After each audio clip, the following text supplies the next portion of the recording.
దీపావళిది మీరు అడిగారు. దీపావళి దాంట్లో చూసినట్టయితే మనం అంతకుముందు మనం ఏం చేసేవాళ్ళం, మన కాలువల దగ్గర మతాబులు కాల్చేవాళ్ళం చిన్నప్పుడు. ఆ మతాబుల నుండి వచ్చే ఆ పొగ వల్ల దోమలన్నీ చనిపోయాయి.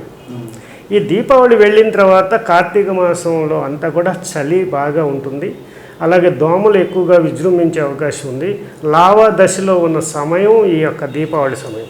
ఈ క్రమంలో ఈ యొక్క పొగ వల్ల వీటి యొక్క ఎనర్జీ వల్ల ఏమవుతుందంటే ఆ విష ప్రభావం వల్ల ఆ యొక్క లావా దశలో ఉన్నటువంటి దోమలు కానీ వృద్ధి చెందకుండా అరికట్టడానికి చాలా బాగా ఉపయోగపడే అవకాశం ఉంటుంది. ఇప్పుడు ఒక మిడతల దండు తలుచుకుంటే ఊరి మొత్తాన్ని నాశనం చేయగలదు.